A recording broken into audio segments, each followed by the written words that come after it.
as they buy mine, stole I from the merchant shed. Minutes after they took I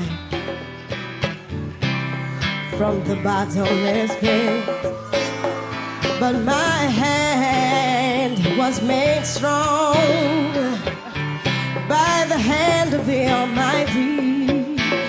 Be forward in this generation, yeah, triumphantly.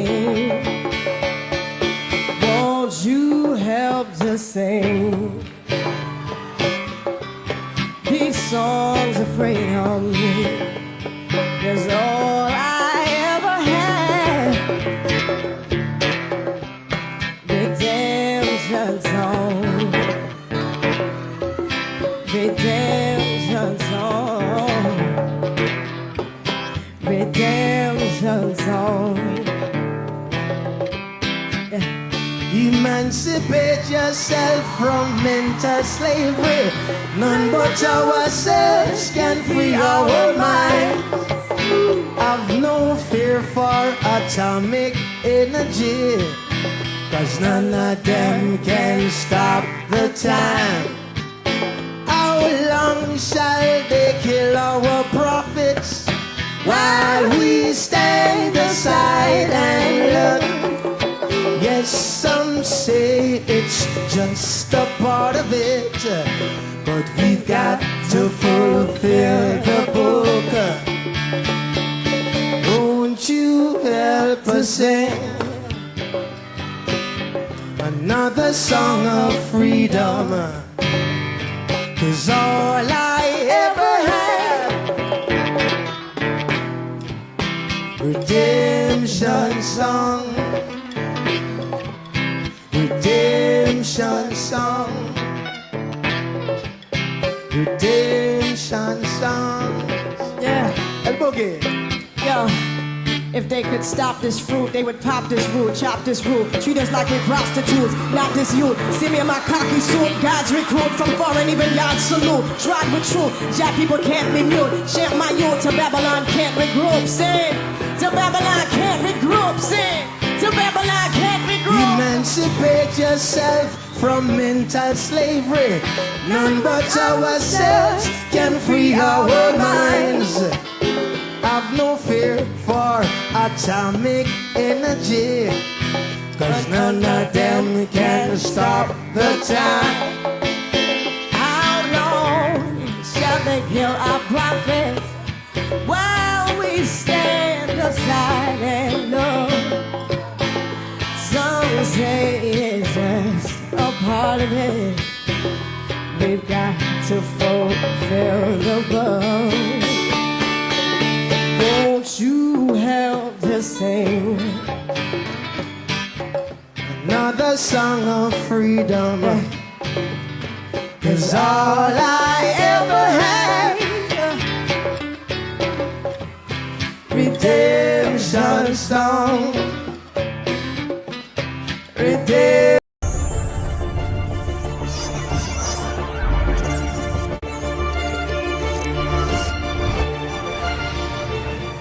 Welcome to another edition of Voice of the Diaspora.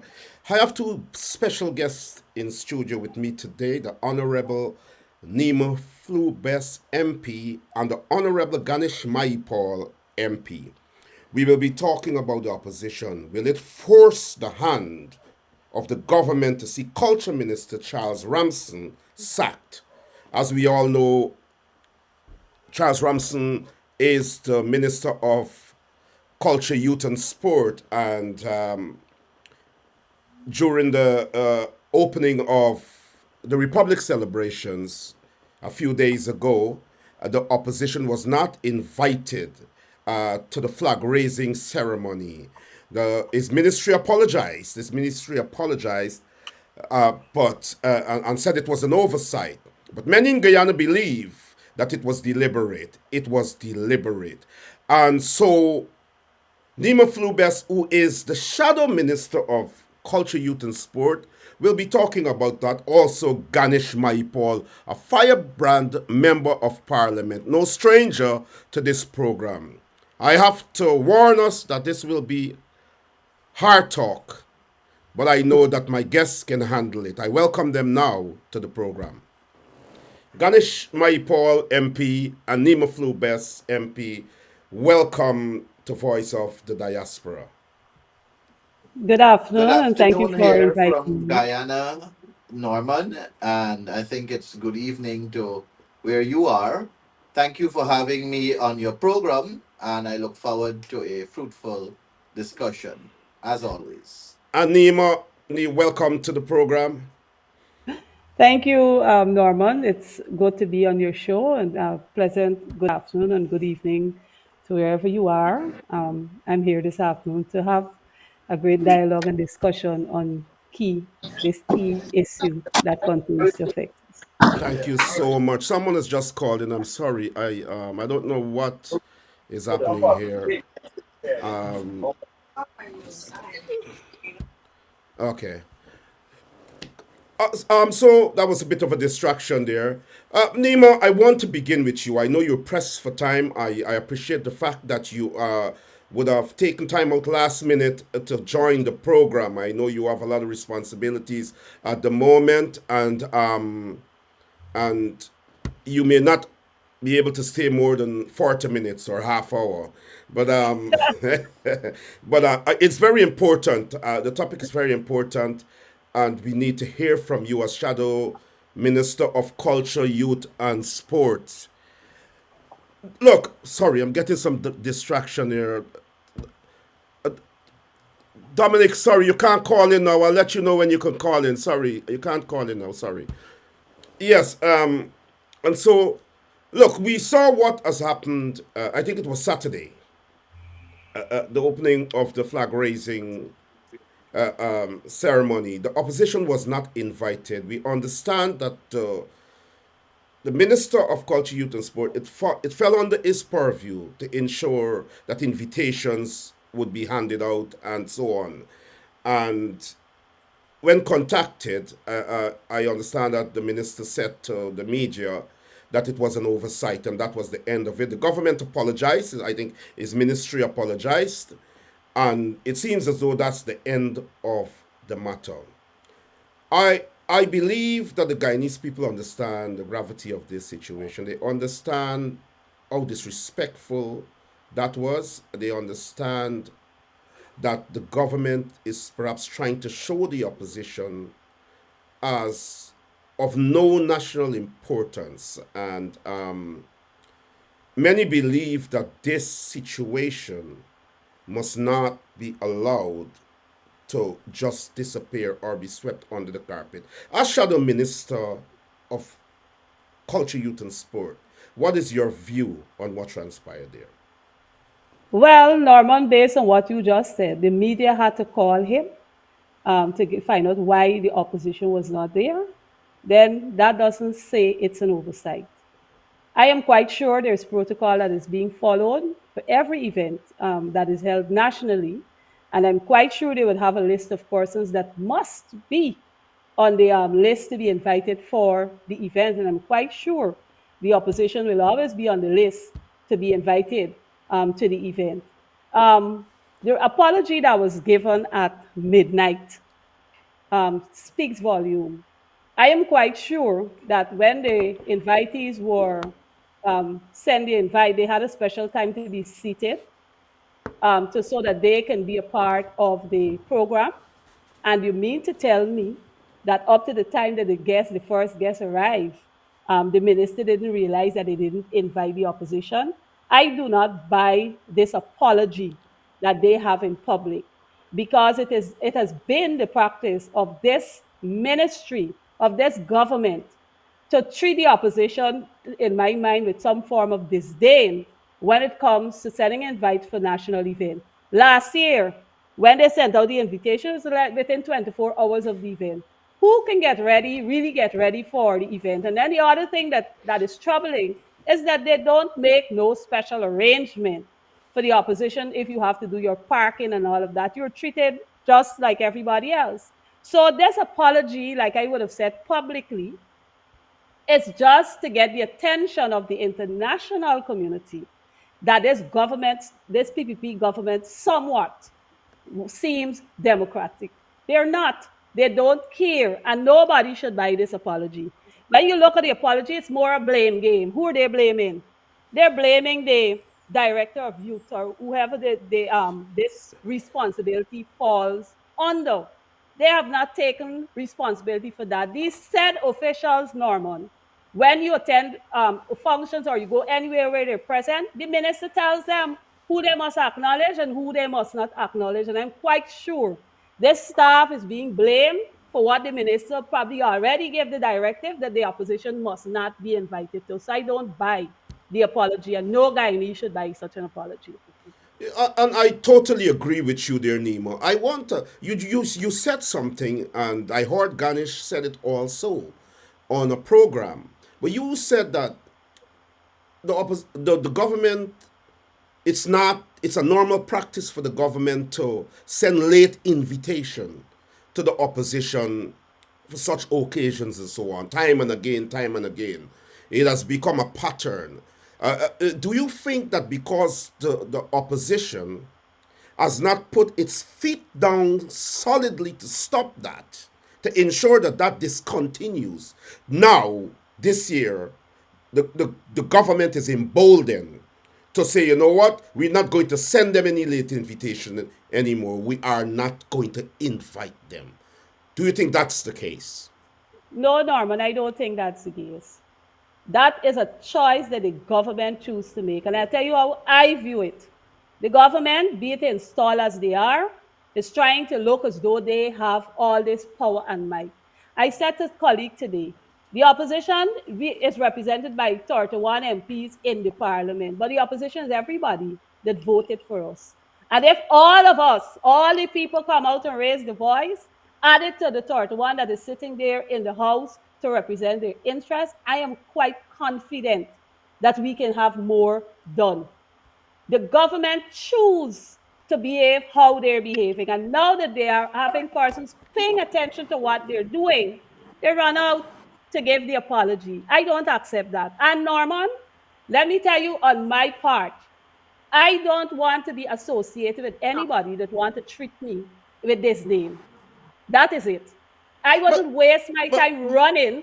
Wait, Norman. I wouldn't waste my time running behind the government for an invitation to attend the flag raising ceremony, which is duly our rights to attend it as representatives of the people in this country.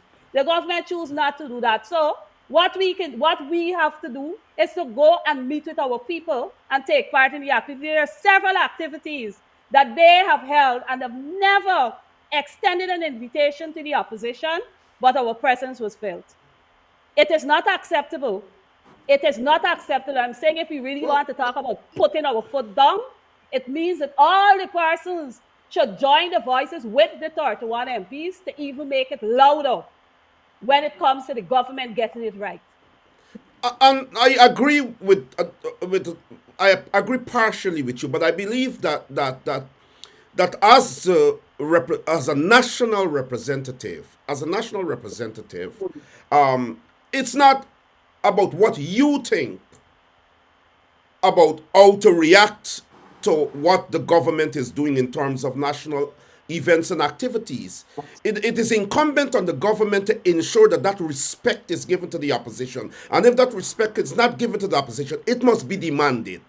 Secondly, I Yes. honestly believe, knowing you as a hard worker and someone who is very vocal and and to some extent, I think you're militant in the struggle.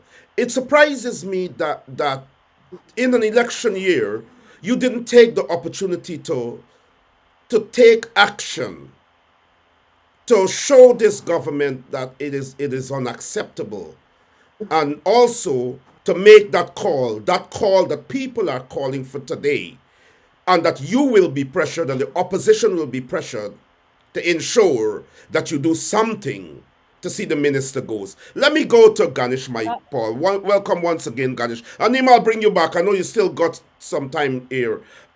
Ganesh, let us go quickly to this clip. It's just under a minute.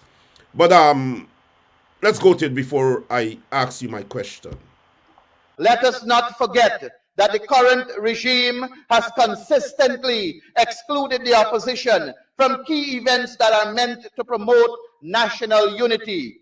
For every flag raising ceremony held under this regime, we were often invited only a day before, with no consideration given for travel or accommodation, particularly when these events took place in remote regions. And we all know, as every Guyanese does, receiving an invitation a mere day before makes it clear that our presence was never truly desired. This is more than enough for us to recognize that unity has never been a priority of the People's Progressive Party government. Ganesh, and I have to ask you the same question. I know you will deliberate for us on what you want to say, but I want you to, you know, tie this question in. And it's the same question I asked Nima.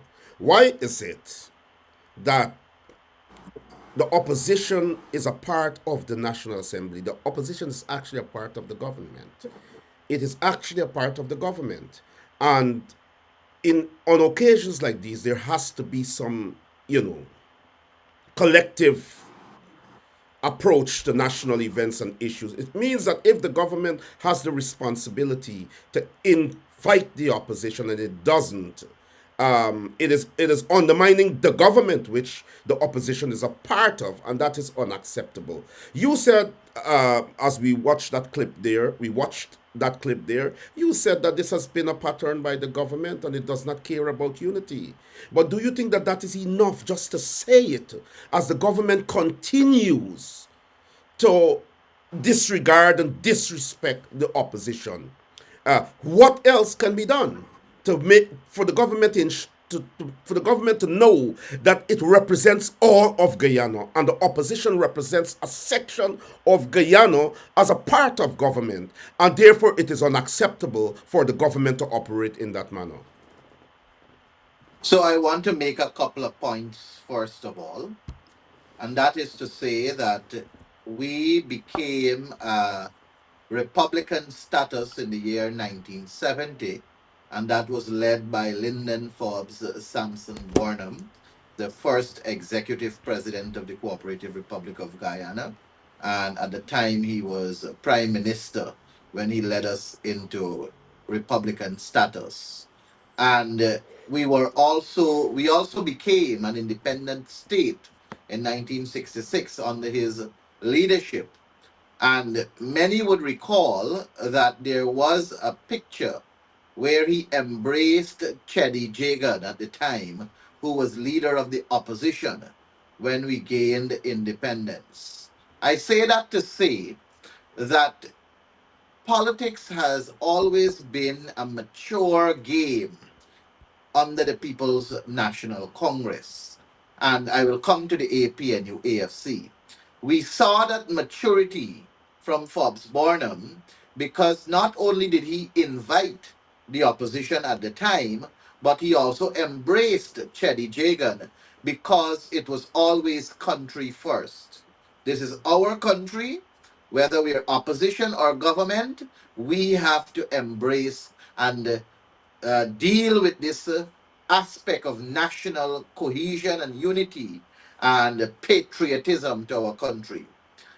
I fast forward to AP and UAFC time, and Nima would recall, and I'm sure many of your listeners, that at every flag raising event, whether it is the Republic Day celebration or the Independence Day celebration, the opposition at the time, the People's Progressive Party, received invitations for all their members of parliament, and further seats were reserved for them.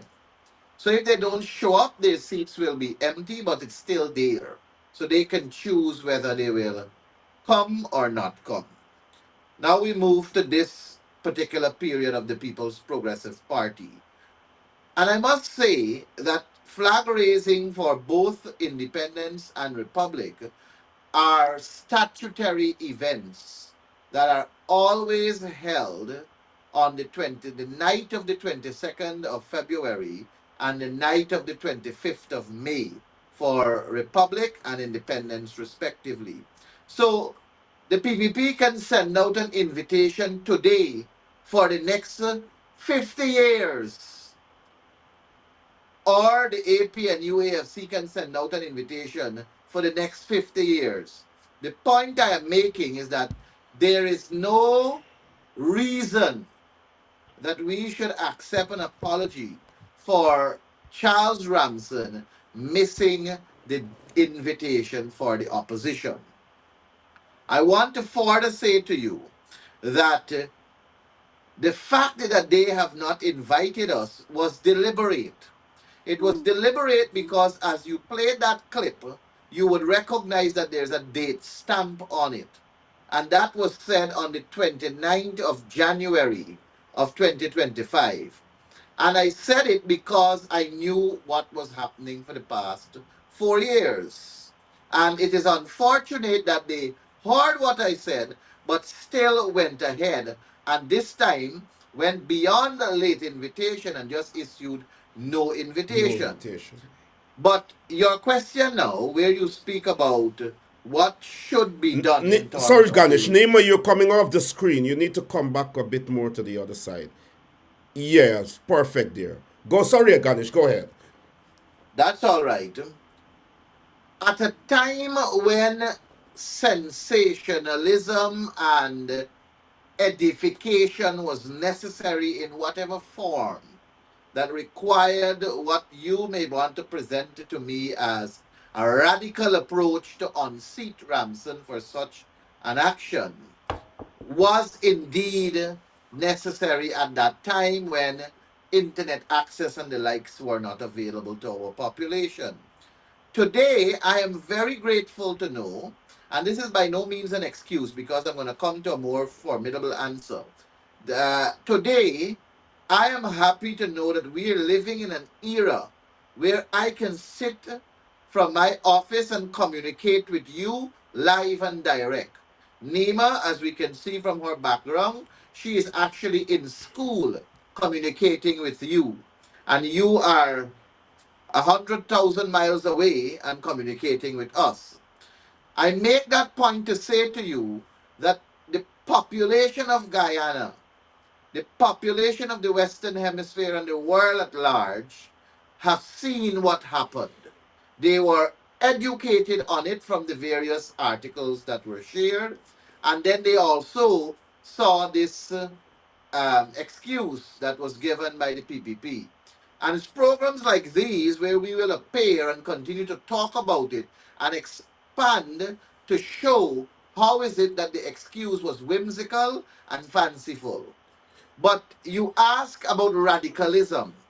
I Let me tell you I did something, not Norman. ask about radicalism, Mr. Mahipaul. I beg to differ there. I did not ask about radicalism. But what I want to ask you before you make your point, you cannot say to this program that I asked for radicalism when I didn't.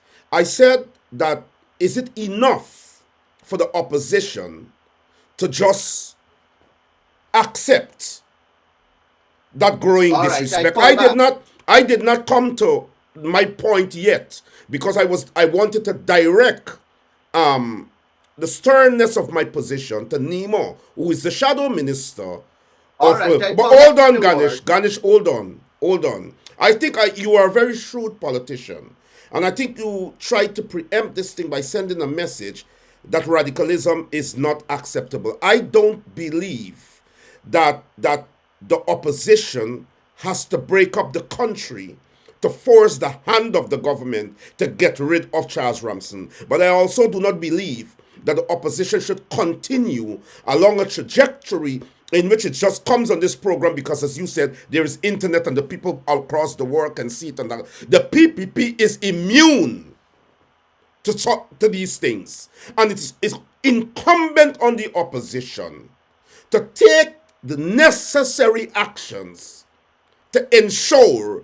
that the PPP acquiesce to the demands of the people of Guyana.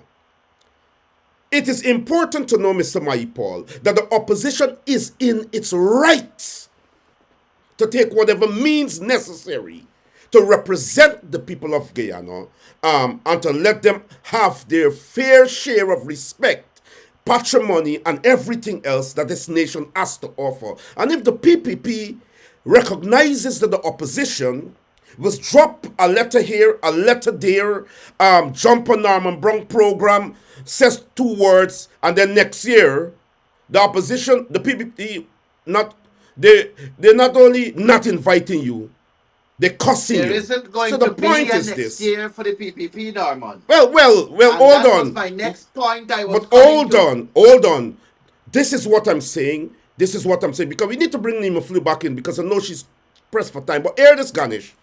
It seems to many Guyanese, including myself, that the opposition is riding on a wave of confidence that the PPP's mismanagement and their bad behavior and all of that will see them lose the election. And it tells me, like it tells others, that the opposition is sitting back, waiting for that, but do not intend to follow the culture of past oppositions in ensuring that there is a single victory of the opposition outside of power that could force the hand of the PPP to do what is right and just by the Guyanese people. I don't think you have done any of that, but however, go ahead with your point.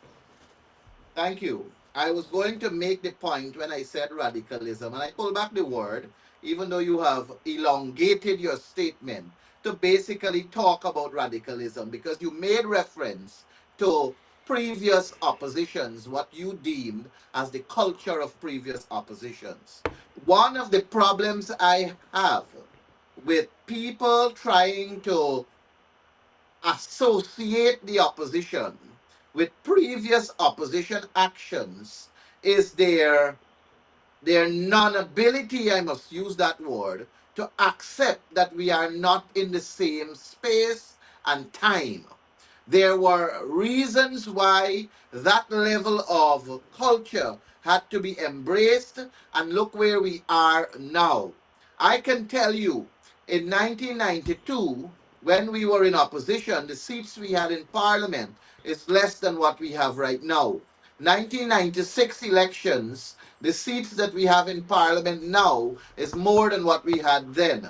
Then you have 2001 election, same thing. 2006 election, same thing. So I am making the point to say to you that there are different forms of battle. And to say that we have not done anything is an unfair statement Ganesh, don't because we I have to continue. cut you because you will spend a while on this program and you will have the opportunity to say all that you want to say. You I always have to cut me on your no, but program. I'm I putting you because on you are going notice. to spend an hour here and you will be able to expand on You what you say there. I will you let you speak. always But cut me. here what I'm I'm saying putting to you you. on I'll tell notice. you why. I'll tell you why what you're saying is not entirely accurate. You are the beneficiary today as an executive in this current opposition confabulation because the previous PNCR leadership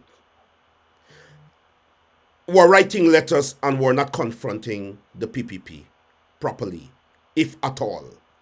And because the people and the supporters felt that more was needed to be done to confront the PPP, that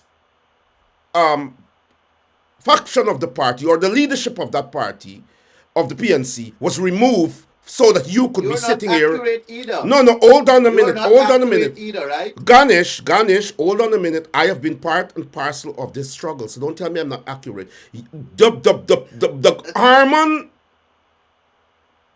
leadership of the PNCR was removed because of letters and talks, press statements. I'm saying you that you are not you fully accurate either. your present party executive is doing the same thing. Here is a situation. I'm going to Nima before I allow you to continue because you got time. Here No, but you is can't say no, but Norman, all you right. can't do that. All right, If you go ahead, go call ahead. me, I hope you Nima can't stays around make a bit those because I loose need. statements and expect us not to respond to them. But you could Nima hold the is point. before us here. Nima can tell you the amount of times she showed up in front of GECOM to protest. I can tell you of the amount of times I showed up there too. So you can't make a How many? statement to How say that many? nothing is How being many done. people were And protesting with you?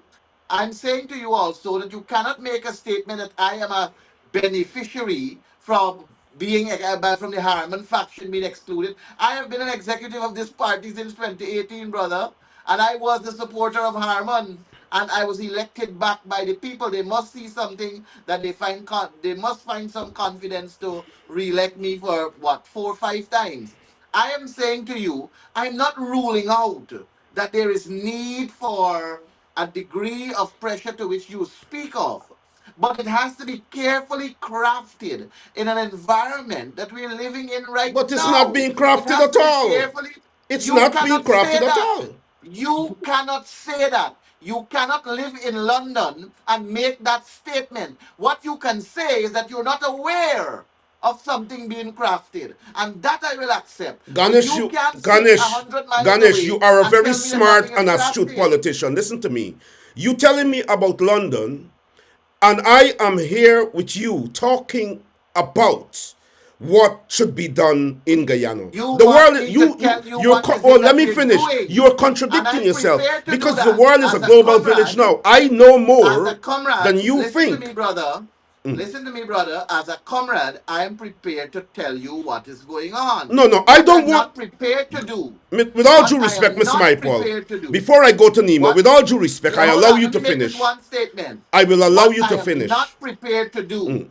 What I am not prepared to do is to tell you what is it that we have happening in the coalition, which is very much necessary and needed. I'm not prepared to tell you on air. I'm Okay, prepared to hold tell you on. in person, but Eh, not oh, on air. I will be very, very radical with you.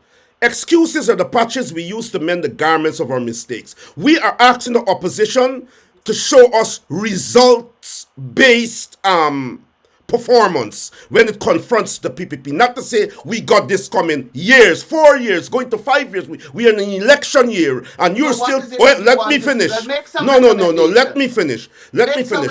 Don't recommendations. bluff me on this program. You are I'm my not brother bluffing and you. my I'm telling friend. you make some Let's go to. No, I'll recommendations. give you a point. Every time I I'll give come you on your time.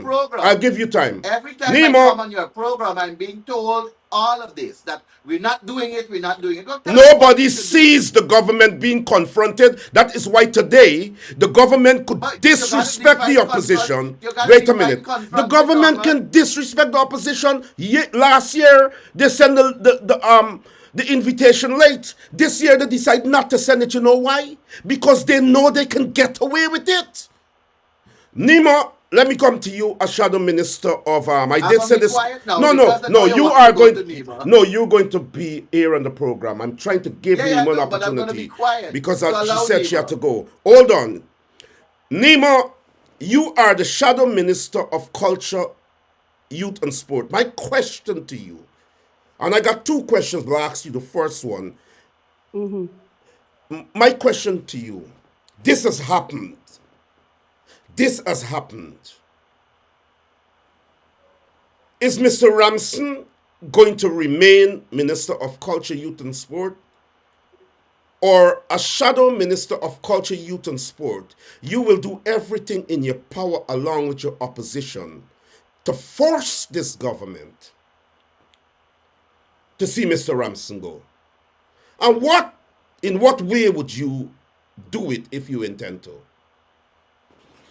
Thank you for your question, Mr. Brown. I must say, I'm going to use a particular quote.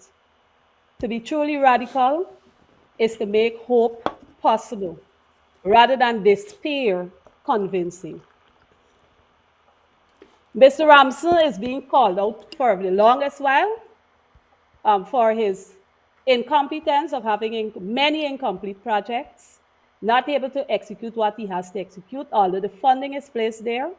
Mr. Ramson has always screwed up for the last how much years? What we've seen, the PPP would have done, like in the case of Mr. Tom, who he disrespected, and the many other respectable individuals he would have disrespected in his ministry.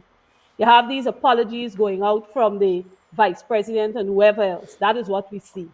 Like I said in my opening statement, it will take all of us to raise our voice. We've been raising our voice and calling for Mr. Ramson to be removed from the ministry. He doesn't have any interest in seeing the Ministry of Youth, Sports, and Culture develop in this nation.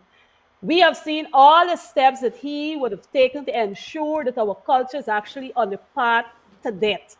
But again, Mr. Brown, it will take all of us to continue raising our voices to ensure that Mr. Ramson is removed from office. I am willing, with my colleagues, to continue working as hard as we've been doing to make our voices heard and to take steps to ensure Mr. Ramson is removed. Mr. Brown, you may not know, but one of the issues I have as the shadow minister for this ministry, I've encountered several things, visiting sites. I recall visiting a particular site and was told by the security that the minister said that nobody is to enter the premises. You know what I told the security? Call Mr. Ramson and tell him MP Flubes is at the premises and waiting for him to come and pass the instruction. And with that, I entered the said premises. I don't have to say anything else about radicalism, but it all has to do with our work. We continue to do our work.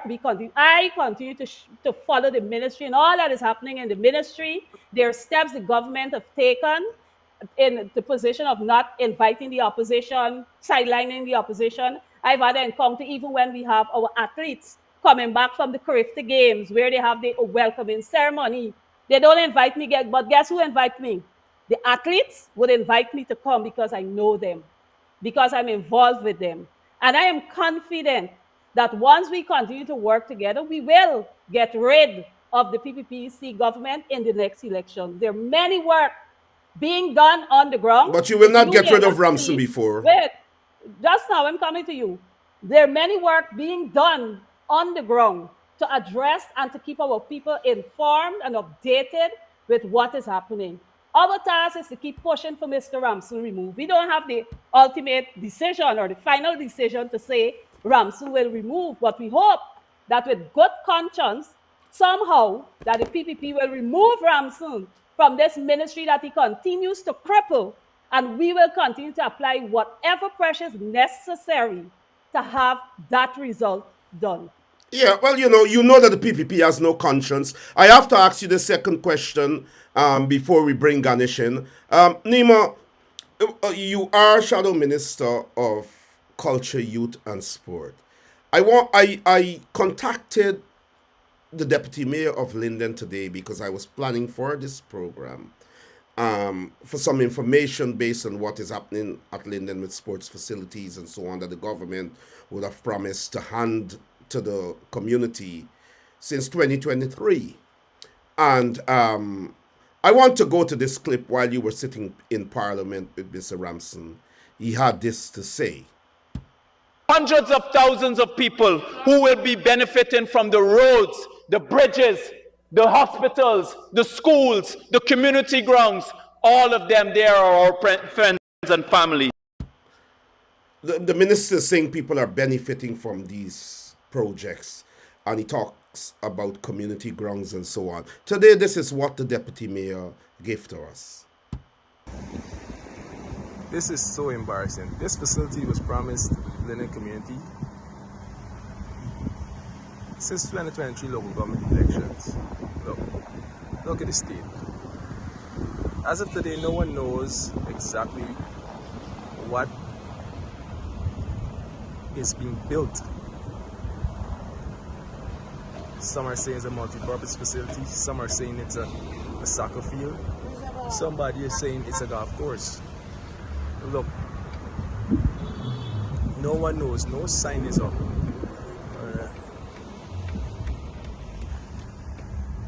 Or a pool.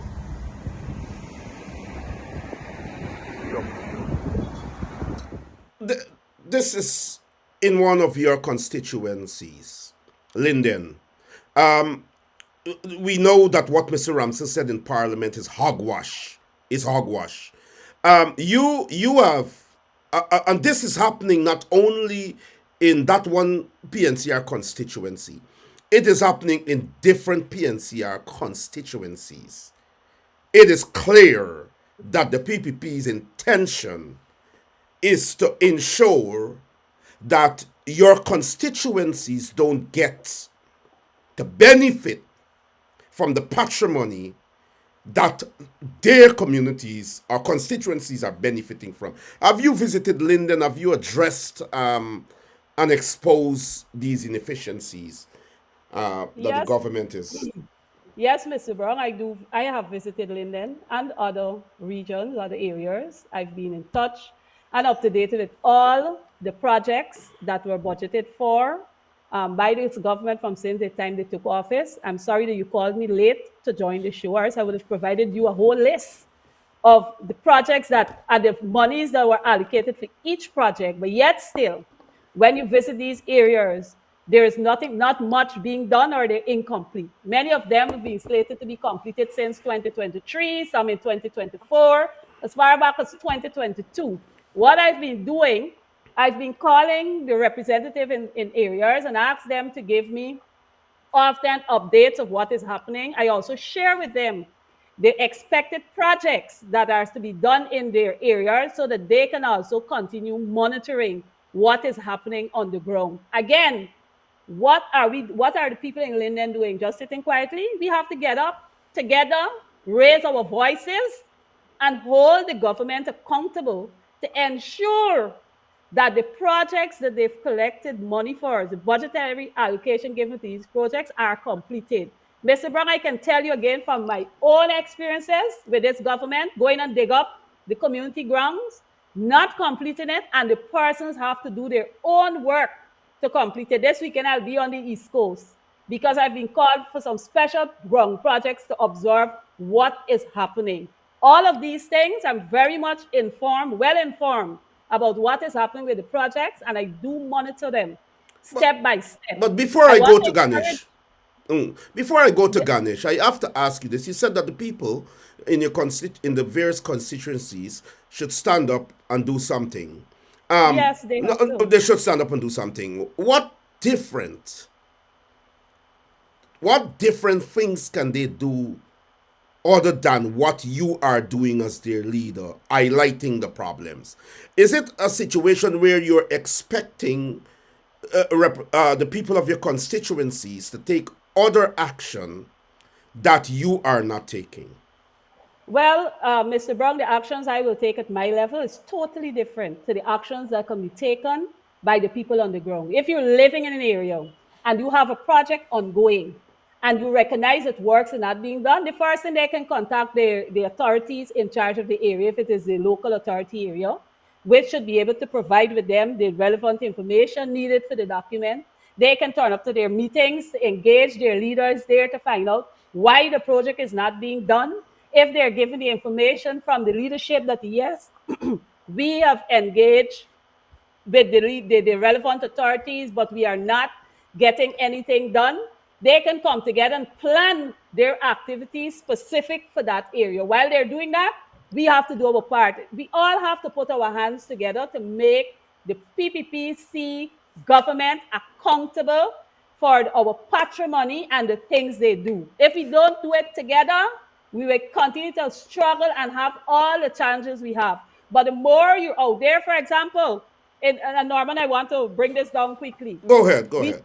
You see what's happening with the current crisis of the cash grant distribution. When I spoke about it, it was political. When the people came out and started speaking about it, putting out the evidence and all of that, then you're hearing a jump up. The same thing when it comes to infrastructure work. You talk about the substandard works you're getting. We've been talking about it right in the parliament. How many questions this opposition have submitted to the parliament to get, and the answers given are very vague, very rude, not substantive that you could run with. So again, it takes the people.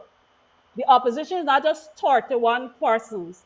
The opposition is everybody who voted for us to be there, to add their voice and join the fight to get the PPPC accountable and by right, get them out of office the next regional and general election. I Nima, want to having Nima me, but I flew. have to go to my kids. Nima flew best here. Nima, my admiration for you is paramount. I have a job to do, and if I come across as harsh, understand I've got a job to do. I believe that you are an excellent opposition member of parliament. I believe you're a hard worker like Ganesh Mahipaul. But this program is to show objectivity. And I want to say to you that I'm not satisfied with your performance in the area of dealing with this Ramson situation. I'm not satisfied. I am not satisfied with your response, but we will continue to have this discourse.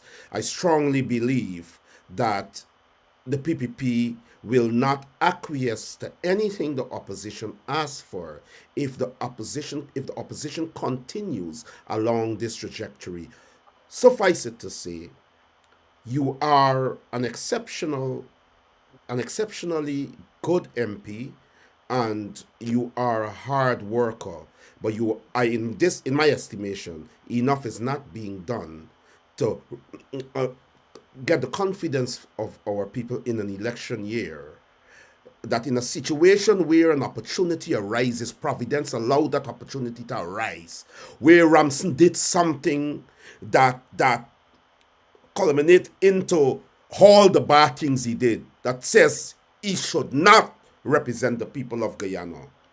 And the opposition is not seizing that to get a single victory to say to our people, we are worthy of holding the PPP accountable and forming the next government. Nima Flew, your closing remarks, and over to Ganesh. Thank you so much for having me on your program, Norman. I want the viewers to know that we, as the next government, will do an excellent job in representing the interests of our nation and all the peoples of Guyana. As Minister of Youth, Sports and Culture, I can tell you that we will have one of the most transformative and dynamic ministry that will make such an impact in the lives of our youths and our culture in this nation that it will be totally transformative. And I want to thank you all for listening to me. And remember to You, vote you for us. collect your you collect your cash grant because Ganesh collect two, you know. He collect one Wow. last year. Nima, thank you so Thank you. much. Thank And I you. hope to have you back on soon. Yes. It has been a pleasure. It has been a pleasure. Ganesh Paul, as we continue the program, I want you to continue by finishing the train of thought and the position you were articulating before I cut you to give Nemo the opportunity because I know she was pressed for time. She stayed longer than the time that she was supposed to be here. Go ahead, Ganesh. No, I was simply making the point that there is just 10 months, 9 months thereabout before we move into elections. The parliament will be dissolved. I am estimating it to be around June, July time, probably July, late July, 3 months after we head into an election. I am also making the point to you that the thousands of Guyanese that we have who are exposed more to information now than ever before, they have evidence before them, not just what the opposition is saying, but they have various evidence to support that the People's Progressive Party is bad for Guyana. They have evidence in each ministry. You see, in an oil producing nation like Guyana, you cannot expect to hear a doctor tell you about what is happening at Timeri, where there is no Panadol, and then stay silent on it. You must speak out, which is what we have been doing. And we have been notifying the thousands of Guyanese. So it is them now who have to they have to weigh whether it is times like these that we should not have Panadol, or is it times like these that we should have Panadols? And they must be informed and able to make their decisions when they go to the polls. At the end of the day, and that's just health. There are a series of things I can point to in agriculture. I can point to education. I can point to legal affairs. I can point to Jagdeo and his usual stupidity, and so many other things I can deal with. But the people are well informed, and Ramson is no exception too. They are well informed and they are able to make a decision. We are at a time now when majority of our people are focused on current affairs and they have their heads down on what is happening in our country. If I show you the amount of messages that I have, Norman, from people who are of all ethnicities calling for the removal of this government because of their unfair treatment to Guyanese, promoting what I will say is a two-faced Guyana. They're talking about one Guyana, but we're seeing it's a one-sided Guyana. Several of the ordinary citizens of this country are not benefiting from the resources of oil. It is a clique, a set of friends, families, and favorites who are getting rich and richer by the day, while the gap that exists between the poor and the rich is widening. We have to have a government that focuses on its people, that have a people-centered approach, that will focus on ensuring that the riches of this country is trickled down to the ordinary man, making the small man the great man. And we have to focus on ensuring that we lift everybody out of the nightmare that they currently find themselves in. And that is what the coalition is right now focused on. They are focused on ensuring that they can have a well documented, detailed plan of action for when they take government, it can be executed almost immediately. There will be no time for honeymooning. There will be no time for us to spend enjoying the moment of achieving government. It will have to be work from day one, because what this government failed to do in 2020, when the opportunity arose with the presence of oil resource, will now require a new government in 2025 to roll it out in such a way that it benefits the people and the future generation can have a strong, well-placed foundation to further advance the development of I Guyana. will never deny you the right to canvass on this program because this is your program, this is the opposition's program, and I make no bones about saying that the opposition can come to this program anytime to politic Well, and I to know that. I know that. but I want to maintain a position in this discourse because you're a very shrewd politician, you're a very mature politician, and one of the things I know about you is that you're not thin-skinned and you're not malicious or petty. I have seen a sort of maturity coming from you that is very rare in politicians today. And that is why I've always said that I will always have time for you. And I know that you've got a future in politics. You've got a future in politics. I believe that sometimes your political positions traditionally is to pander to the people, and it overshadows the real you in terms of what you really are. You're not a racist, you're not corrupt, you are a people's person, and you're very amiable. But there are times that you say things like the quintessential politicians that undermine those qualities that you've got, and I wanted to say that to you, Ganesh. I will go back to the Thank you very position. much. No, I will go back to the position because it is very serious that the people understand that are watching this program and that will watch this program in the coming days. We've got a lot of people who have tuned in already. It is my belief, like the belief of many Guyanese, that the PPP is allowed to get away with things that is bringing Guyana to its knees because the opposition is not playing their part to protect Guyana from any sort of hegemonic manifestations and assaults. I want to say that to you. It is for a government that holds the purse string of a nation and that has the responsibility to govern. It is for a government to do that. And when that government doesn't do that, the role of the opposition is to ensure that whatever is happening is either reduced or removed. I ask this question again. When you talk about radicalism, you give the impression that the only way the opposition can get a victory on behalf of representing the people is if the PPP is removed and the opposition forms a government. Is that correct? That's the only way the people will get a victory. Because the victory that the people want is for the resources to be in their hands. In their hands, in the sense that they must feel the development.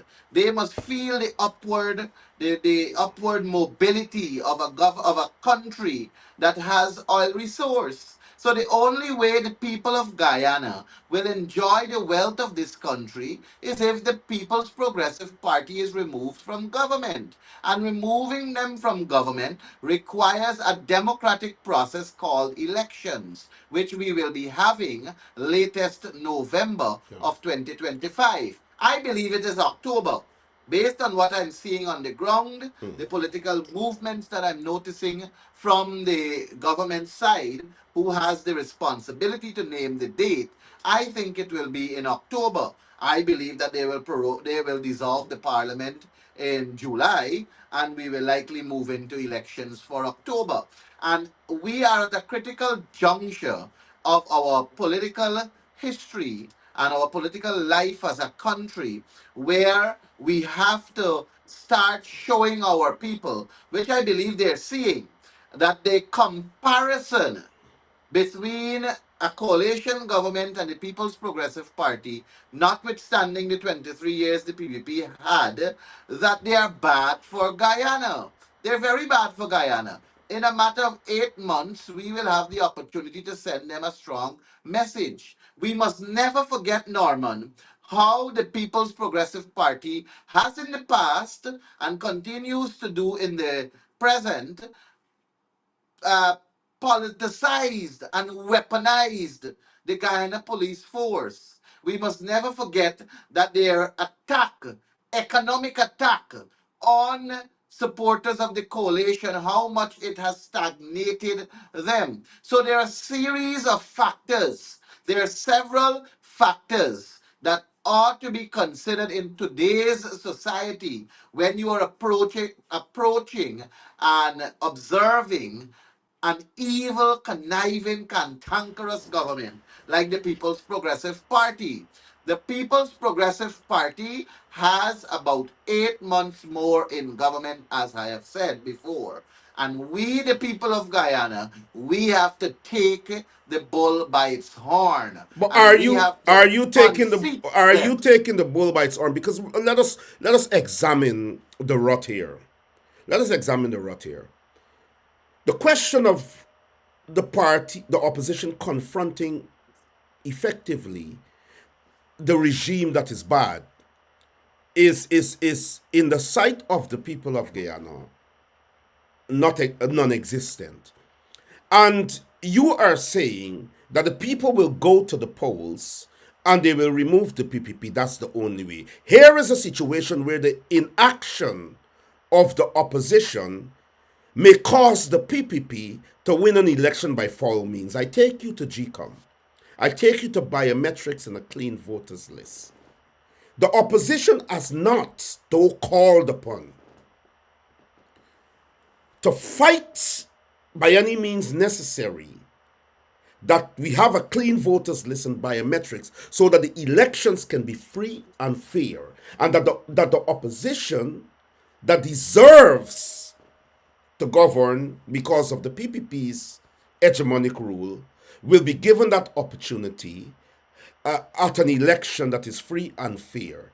Here is a situation where GECOM is saying it's not possible. We have seen evidence coming out of Ghana and other places that biometrics can be instituted months before. The Elections Commission can get that up and running months before. Guyana doesn't have a problem with money. It has a problem with wanting to do what is right. And here is a situation where we are faced with a situation where the opposition is unable, if not unwilling, to put their shoulders to the wheel and exert themselves vigorously to ensure that the checks and balances are in order for free and fair elections. They have allowed GECOM, many believe on the thing of the PPP, GECOM and PPP, people are saying are in bed, and so GECOM is following the mandate and directives of the PPP. How sure can you be, Mr. Mahipaul, that when we go to an elections without biometrics and a clean voters list, that the opposition will suffice? They maybe can win the elections, but the results will not reflect that, given the checks and balances that are not in place. We have to have free, fair, and credible elections. We have to have elections that are free of fear. And a clean voters list is what is extremely important for that to happen. And biometrics will follow. One would recall that Bharat Jagdeo himself in 2016 also called for biometrics and a clean voters list. He did not get it in 2020. We were calling for it in 2014 too. We did not get it. But the coalition came to government in 2015 because there was an advance monitoring of what was happening. Now, I'm not making an excuse. I maintain that biometrics and a clean voters list are important um, criteria, important pillars, important foundation for us to have free, fair, and credible elections and Elections. elections free of fear. And I believe, notwithstanding that, that we also have to ensure that we train our election day staff, our polling agents, our candidates, and all our other elections officers to watch especially for the things that we found during the recount that has caused the People's Progressive Party to be in government. So I'm not making an excuse to say that we don't need credible elections via biometrics and a clean voters list. But I we're not going to believe get that, that are that we? is Are we, what we Ganesh? ought Are to we? have. Are we going to get that for the elections? Yeah, I'm not GCOM, so I can't answer whether we're No, going to but the get it or opposition. not Yeah, get no, it. What I can tell you but is the that the power is in the opposition opposition's hand to continues. force GECOM. That's what I'm going to tell you, that the opposition continues to press for a clean voters list and biometrics. The opposition continues to engage the diplomatic community. The opposition continues to advance that cause through their three commissioners that they have on GECOM.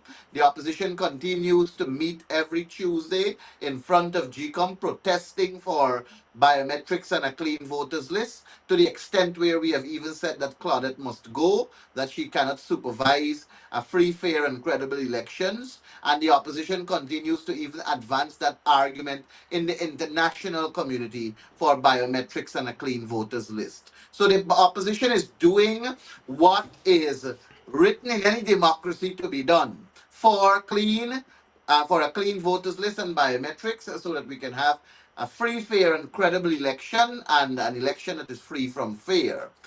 If we don't get it, therefore, we cannot say that we're not going to the election, because you don't want a situation where the PPP will put 50 small parties and then they will take two-thirds of the votes because of the absence of us. We have to go to the elections.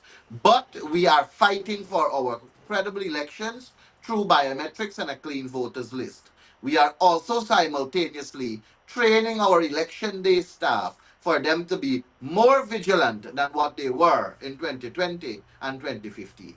The PPP, the president said over the weekend that the army and the police and our security services um, are being prepared to ensure that there are no disturbances at the elections and at the aftermath of those elections. Many believe, I believe, that the PPP intends to rig those elections, that the PPP will not engage in free and fair elections with all that they have got presiding over the nation. We saw what they have done to the Natural Resource Fund. We saw what is happening with the corruption in infrastructural works. We see today that the PPP is enjoying the patrimony that the people should be enjoying. In such a situation, no government that enjoys that without any rebellion from an opposition will not try to put mechanisms in place, foul mechanisms to ensure that they can have a chance by unfair means to govern. And hence, biometrics and a clean voters list are being resisted by GECOM based on the PPP's desire. We all know that Barajagdio is in bed with GECOM, that there's a relationship with Claudette Singh, and that Claudette Singh has become rotten. What happens, Ganesh Mahipaul, if we go to those elections without biometrics and a clean voters list? Because I strongly believe that if we go to those elections with biometrics and a clean voters list and all that you said in terms of we putting our people in place to ensure that what transpired in 2020 don't transpire in 2025, if the PPP win those elections, I will accept that they have won and have a right to govern.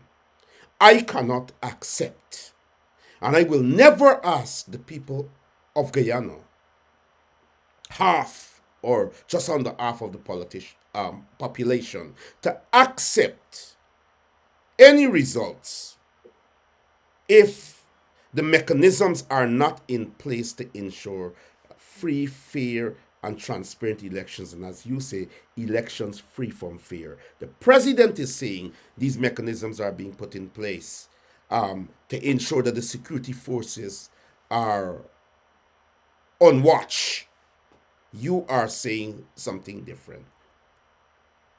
Can we win those elections convincingly, Ganesh? Yeah. Ganesh Mahipaul here on Voice of the Diaspora. Member of Parliament, firebrand member of Parliament, eloquent, articulate, and deeply intelligent. Go ahead, Ganesh. Yeah, sorry about that. Somebody was That's ringing fine. my phone because I'm using my phone as my device. So I'm going to say yes, we will win these elections. We are. It is necessary for our country and the people recognize that we have to win these elections. But I am not. I will be.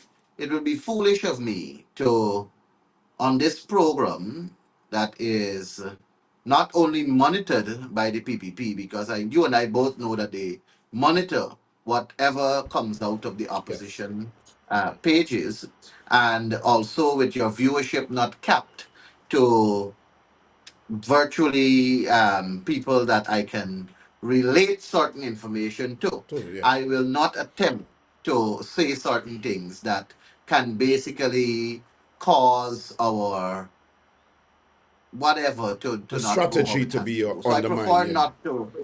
Yes, I prefer not to go down that line.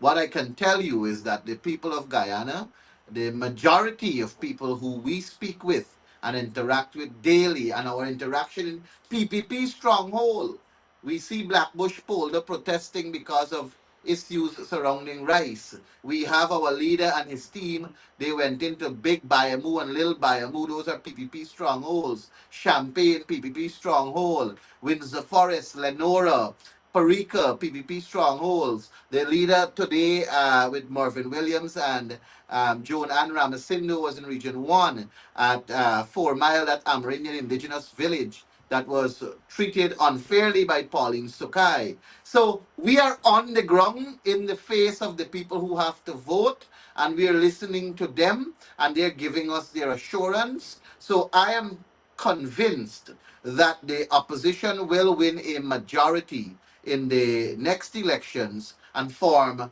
the next government. And I again say to you, Norman, you heard me clearly, and I'm happy that you heard me clearly.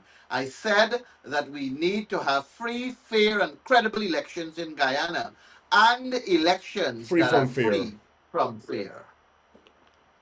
Ganesh Mahipaul, let's go quickly to. I know we've gone over the time, and I'm not going to keep you much longer. Uh, let's go to the cash grant. Um, it's a debacle. It's a failure, isn't it?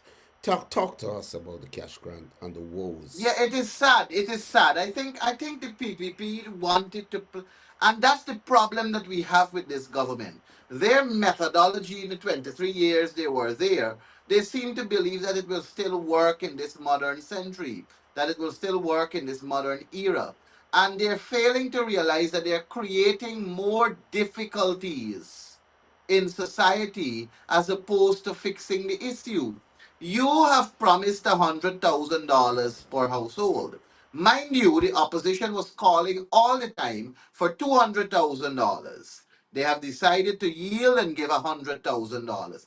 But the confusion that this $100,000 per person has attracted, it's basically as though there is no praises for the People's Progressive Party, because the hardship, the hectic behavior, the problems that surrounded this cash grant distribution is as though the government basically gave us the money, but under duress, under stress, under a set of problems. It could have been done so much easier. There are thousands of people in this country who are in the public service. They are paid through the banks. So you could have deposited that $100,000 through their salaries, and it would have gone into the bank, and that would have been stress free on their part. There are thousands of people who are receiving NIS. They could have received their $100,000 the same time they go to collect their NIS pensions. There are thousands of people who are receiving old age pension. That $100,000 could have gone to them that way also. And there are people who we have 205,000 children or thereabout. They have parents that are attending PTAs and so on. We could have distributed the monies that way also. What it called for is for you to have a proper register. The haphazardness of this government with this $100,000 created greater pandemonium than one expected. They once time they said that it will happen instantaneously. We're in the month of February now. That announcement was made, I think, since October or thereabout, and it was in February now. It's still being shared. I don't know what instantaneously means. Then we heard Jack Dio talking about having what an app to do registration and the likes. Then you have the situation where they talk about they were going to deal with the bank system. No. But Norman, the People's Progressive Party loves a confusion, because what confusion does is it breeds corruption. And confusion which breeds corruption basically puts money in the pockets of the People's Progressive Party, friends, families, and favorite. Anytime there is a neat and clean system that can guarantee accountability and transparency, the PPP will never embrace that, because such a system and embracing such a system will lead to the reduction of corruption. Reducing corruption will reduce riches of the People's Progressive Party. So they strive on confusion, which breeds corruption. And that is why I am saying again that a better system could have been put in place to give the monies to our people because they rightly deserve it, but they should not get it under these kind of situations and circumstances. Ganesh Mahipaul here, Firebrand MP, opposition MP, one of the most effective speakers, um, parliamentarians, sorry, in the National Assembly. I enjoy listening to him, his deliberations, his presentations.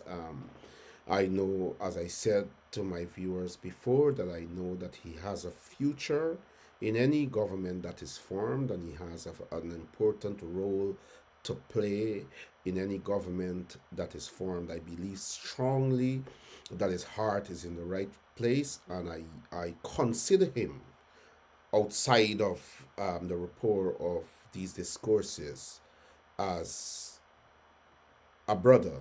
And I don't say that lightly as a black activist in the Guyana paradigm of what is happening. I wouldn't say that or use that lightly for any other ethnic group in reference to them as a brother. I consider him a brother. You have, and we're wrapping up now. You're not going to answer the question directly, but I hope you can give it in your closing remarks about what will be done by the opposition to seriously press before the elections to see Ramson goes. I hope you can offer something on that. But I want to ask you the final question before we wrap up. And before you give your closing remarks, you have enough time to give your closing remarks and cover whatever you want to cover. You have, Dr. David Hines would have spoke to the African situation that is being capitalized on by the People's Progressive Party. We know that the PPP has no respect for Indo-Guyanese that are supporters of the opposition, and that they have no respect for African Guyanese, perhaps in general, with the exception of those people who are their supporters.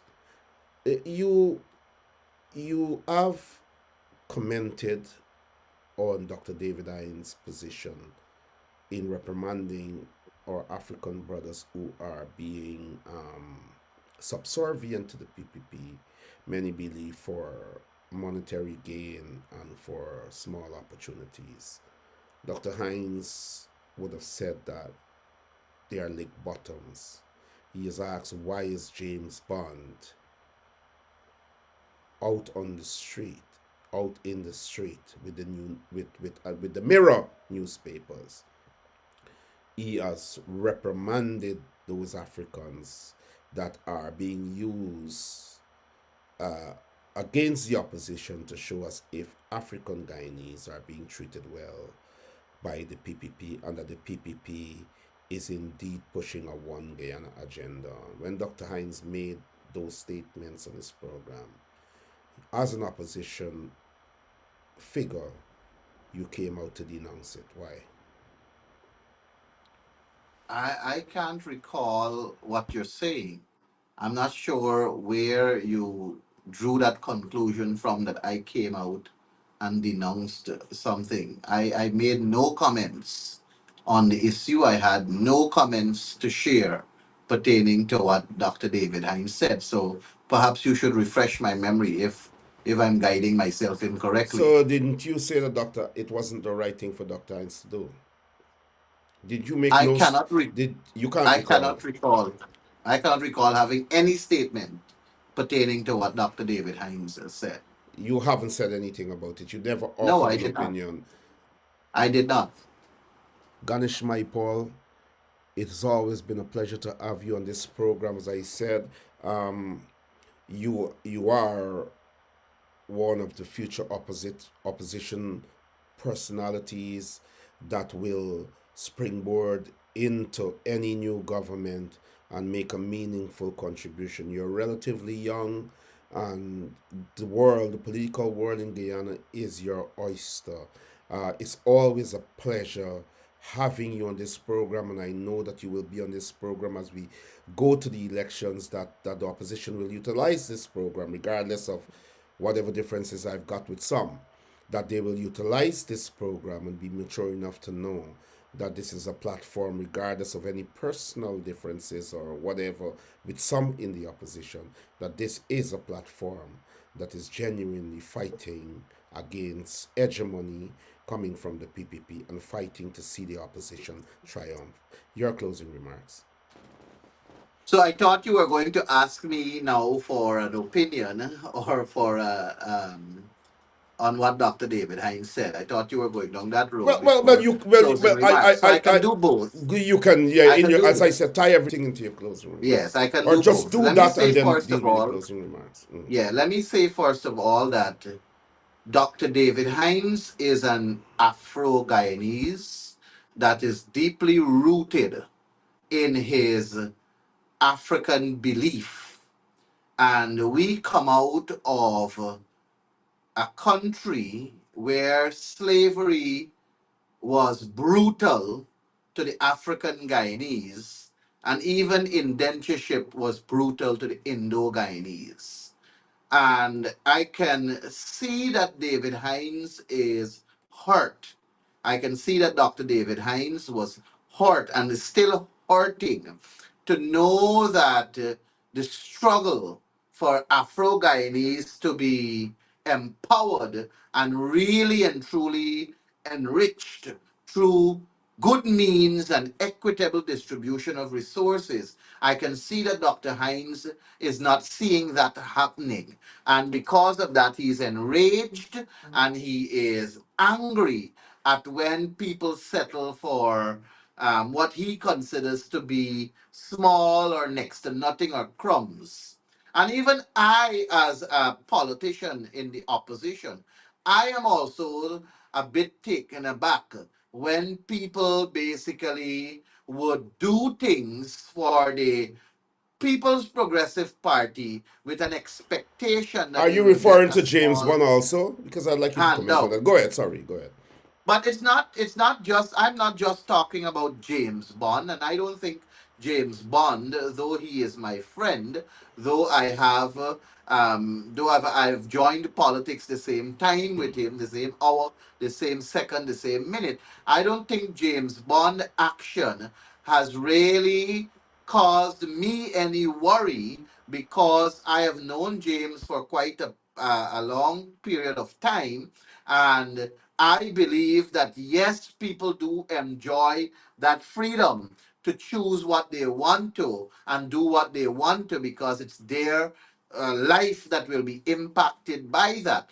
But I am making a statement to say that I find it a little bit difficult to see how people can basically just not sell their soul, basically, but fighting for survival is causing them to do some very unsavory, or if that's the right word, it's causing them Questionable. to do some things that are unbecoming.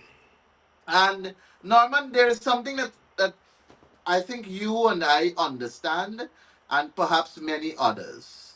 Unless your foot is in the shoe of someone else, then you cannot know what is it that they're going through. That's the first point. And secondly, not all of us can withstand the same amount of pressure. Not all of us can withstand the same amount of pressure that is coming, especially when it is dominating in one way, shape, or form. So I'm saying that to say to you that I can understand Dr. David Hines' heart. I can understand his frustration. Do If you I agree was with in what he his said, though? position, Do you if agree with I what he was in said? his position, if I was in his position, I would have chosen to use different words but I can understand his But what? frustration. I don't believe Understanding that it doesn't mean you accept it. Don't let's play with words. Understanding it doesn't mean you accept it. I'm asking if you accept no, it, but you can, or as an you opposition listen. figure. Why you laughing? You think I? I'm Listen. laughing because you want, listen No, to me, but I'm you're a playing politician. politics with me. You're I'm playing a politics with me. politician. I've been in this I thing am a longer than you. politician. I've been in this thing And since you were in school. as a politician, the You have first sometimes you rule have to take a in stand. politics, the first rule in politics, yes, you're taking a stance, but the Do first you rule agree in with what Dr. politics, David Hine said, or you just the understand what first, he said? I'm saying to you that it is not a case whether I have to agree or disagree. But do It is a you? case of me looking at it from his position. You heard what I said. I'm not in the man's shoe. I cannot feel the pain that he's feeling, and but I can understand it. Similarly, he is not in my shoe. He is not in my shoe because I can tell you, and I will tell you certain things off air because I think we share that relationship. But the fact of the matter remains that as a politician, I must not be able to be caught by anybody or any media house, and they must sway my words to achieve their political objective. I'll be a stupid and foolish politician to allow that to happen. Coming to my closing remarks now, we are just You're nine not going months to away answer the from the question. You're not election. going to answer a simple question, are you? I answered your simple No, you question. It is haven't you to answered. decipher the answer. I answered it. It is you to pull out what you want to pull out from Look, it. If I I'm have looking a at history of not if I'm wanting to looking, air. If I ask a if I'm question looking at your publicly on comments, behalf of the people, comments. loads of them, I'm loads of looking, them. I'm looking at the comments, and they're saying yes, Ganesh, yes. And I see one saying there, yes, MP Ganesh is a boss. Audrey Brown, I don't know who that is, but thank you for that comment. And I'm seeing some others But you don't that are see, making their comments. you don't see some others are lashing your hard though. You see, Well, I can't stop that, right? You have to expect that. Ganesh, You have yeah, to expect Ganesh. that. It is But always a listen, listen. Norman. Yeah, yeah. On a serious, race politics in Guyana is a serious issue. Race politics has been abused, misused, and misconstrued. And I am an Indo Guyanese, a proud one. I love the PNCR. I'm supporting the PNCR. The PNCR has never, in my eyes, been an Afrocentric party. The PNCR, as far as I'm concerned, is a multi ethnic, multi religious, multicultural political party. That has been demonstrated by Forbes Barnum's action when he was in government by way of embracing these religious holidays. Many people may not remember, but it's Forbes Barnum that gave us Eid al-Adha and Yawm al-Nabi and Eid al-Fitr as holidays in our country. I think it's Yawm al-Nabi and Eid al-Adha. And it's Forbes Barnum who gave us Pagwa and Diwali.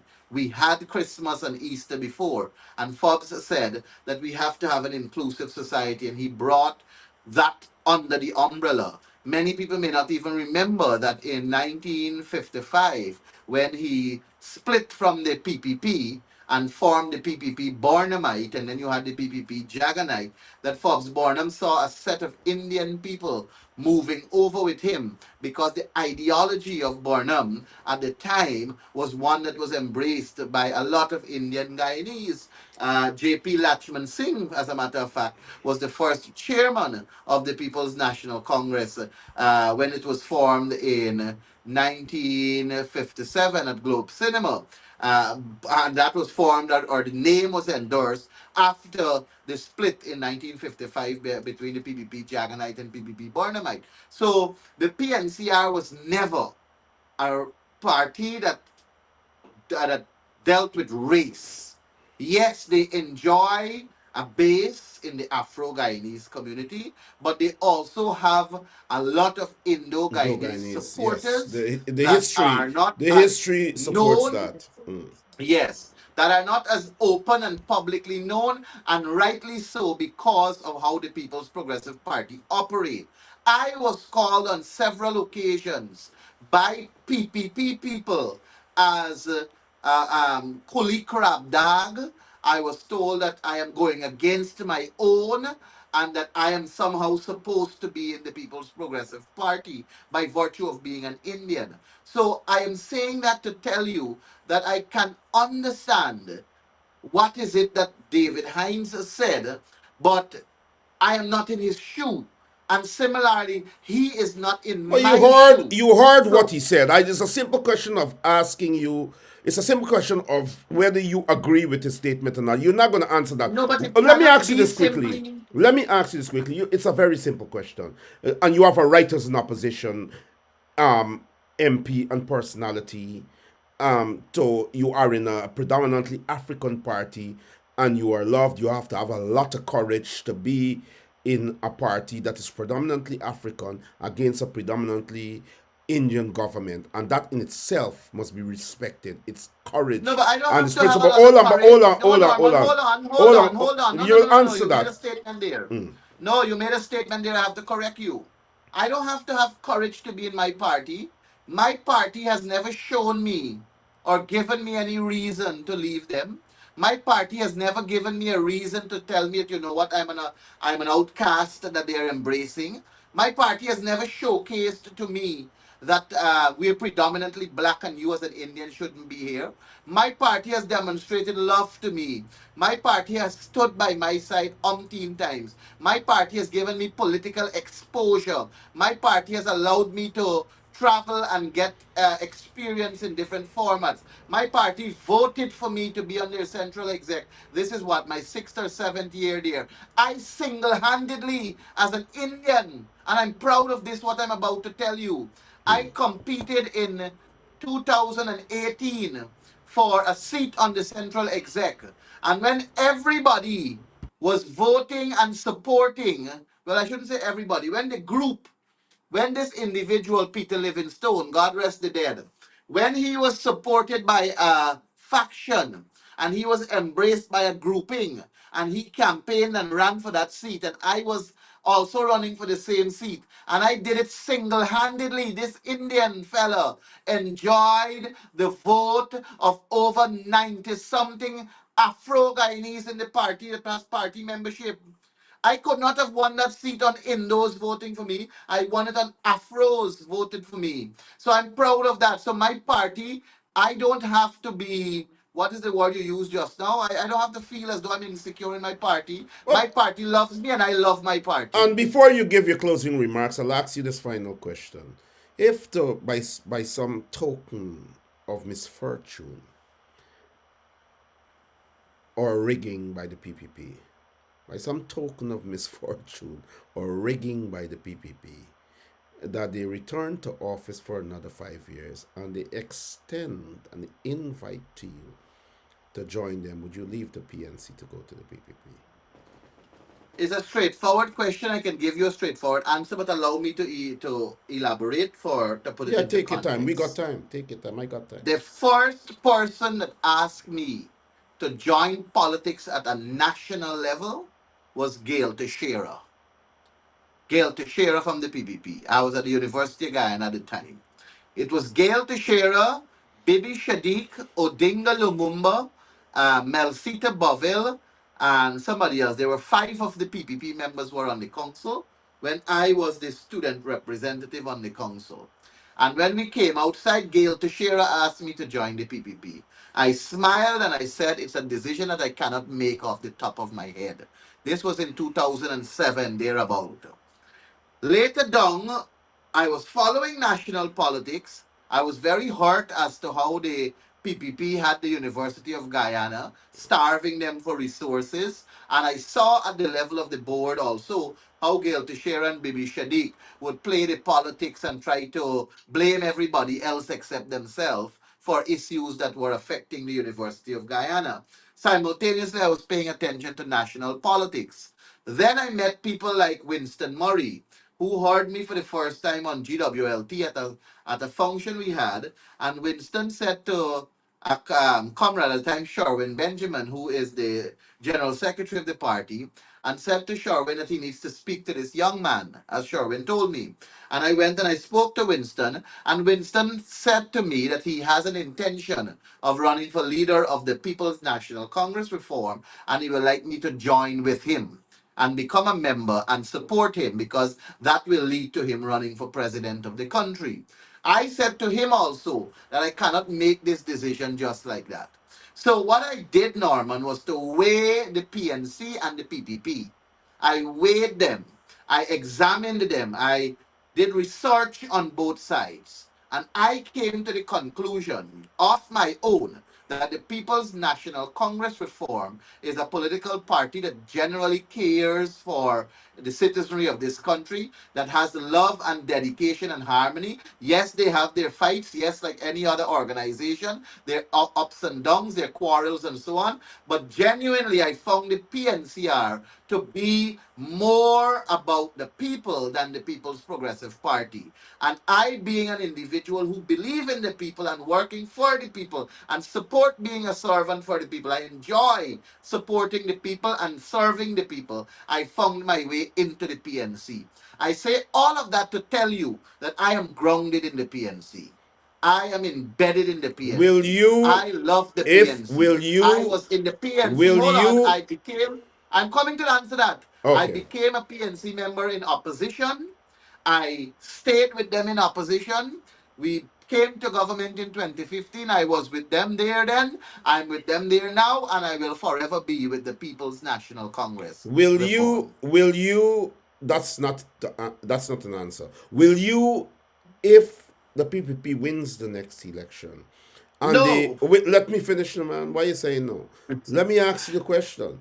Will you, if the PPP wins the next election and has the mandate for another 5 years to govern, and they say to you, Ganesh, we have a ministerial position for you.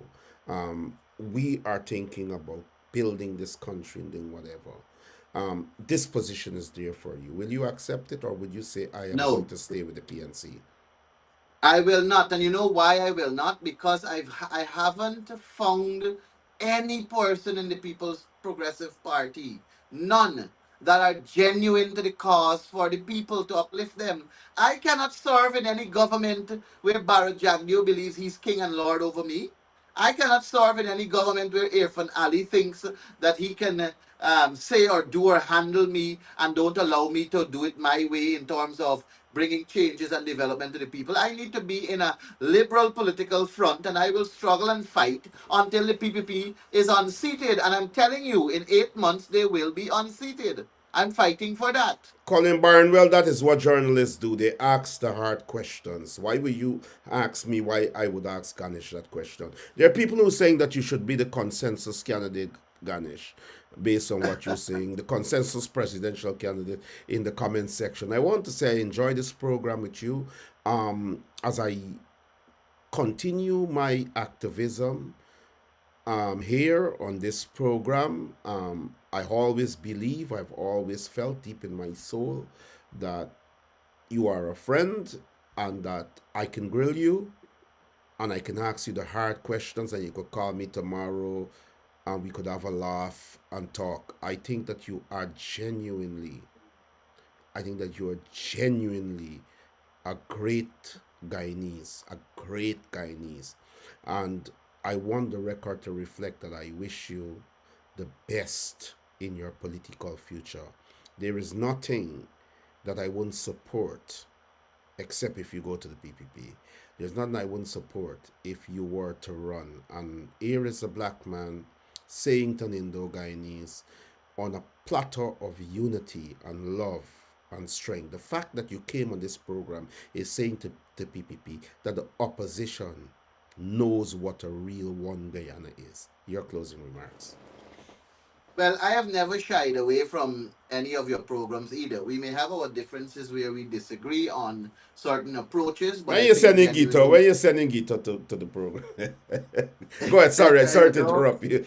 you know, He's my but you friend, would so don't talk to recall me. you would recall that you and I spoke privately Yeah. on Gita and many others before, and we have shared our opinions and so on. But I want to say to you that I genuinely and sincerely believe that the coalition can win the next election. I believe the People's Progressive Party is doing everything to lose the next election. And I'm happy about that because it gives us the opportunity to win the election. We have to do more. I'm not disputing that. We have to do more. I think our people also wants to hear some more about our plans and how we plan to run the government. I am embracing the people centered development approach, which requires putting the money in the people's hand. And it's all about the people's time. It's about the people's time where we have the opportunity as a nation to enrich our own and lift them out of the nightmares that they find themselves in. We must have a country where Guyanese abroad must want to come home back. We must have somebody like you, Norman Brown, calling me when we get into power and say, Ganesh, I want to come home. I want to serve my country. I want to be a part of this change. And I want to be a part of this positive upliftment. We must have that kind of system and that kind of culture in our country. We must have a culture too where we don't exclude the opposition. I have said, Norman, and I'm saying it here again, one of the biggest way that corruption is being fed in this country that is causing the People's Progressive Party to rob Guyanese is through the tender board. The tender boards in our country, they award billions upon trillions, because we have $1 trillion budget now. Billions of dollars in contracts. And we see that like the Guyanese critic from Tepui Group getting a contract which he should not have gotten because he did not meet the criteria. We need to have the membership of the tender boards. To have the opposition must have an oversight. The opposition should have an oversight. And I'm telling you, with us in government, I will be fighting feverishly to ensure that the opposition has a seat at the tender board, because I do not want them to accuse me of what I am telling them they're doing right now. They're a corrupt bunch of people thieving our money, and we must have checks and balances on ourselves to make sure we don't do the same. And we must not be caught up into believing that, with political power that makes you God and Lord over anybody. I have always said a good leader is a great servant, and serving the people is what we must do. That is what we are running for political office to do, to serve the ordinary people, to close, to bring smaller, or to make smaller that gap that currently exists between the haves and the have-nots. I want to see the gap that is currently existing between the rich and the poor. I want to see it get smaller. I cannot give a 10% increase across the board for public servants when those who are earning $100,000 will only get $10,000, and those who are earning $1 million will get $100,000. You see how I'm widening the gap when I do that? No, that should not happen. The lower earners, the people who are earning at the lowest end, ought to get the highest percentage increase in salary, and the ones who are earning at the high end should get the smaller percentage increase. The idea of any government, the idea of any good caring government must be to make the small man the real man. And if you fight to lift the small man and bring him up to the stage where he must no longer be in the nightmare he currently finds himself, then you as a government can say you have achieved something. We must never run away from the fact that any government could build roads, any government can build a bridge, any government can do any infrastructure development. Once there is the money and the will to do it, any government can do it. But what we are not seeing from this government is a care for our people, love for our people, investment in our people. And I'm telling you, a coalition government, which I will be a part of, will ensure that we balance infrastructure development and social services so that we can care for our people and at the same time develop infrastructure wise. Thank you very much for having me on the program, and I look forward to being here another Ganesh time. God Mahipaul, spare it us. is a pleasure having you on this program, and I know that you will be here as we go to the elections in 2025, that you will utilize this platform, and the opposition, whether it's the AFC, PNC, or any opposition party, will find it comfortable to be here so that we can remove an hegemonic PPP. Thank you so much for being here on Voice of the Diaspora. Let us not forget that the current regime has consistently excluded the opposition from key events that are meant to promote national unity. For every flag-raising ceremony held under this regime, we were often invited only a day before, with no consideration given for travel or accommodation, particularly when these events took place in remote regions. And we all know, as every Guyanese does, receiving an invitation a mere day before makes it clear that our presence was never truly desired. This is more than enough for us to recognize that unity has never been a priority of the People's Progressive Party.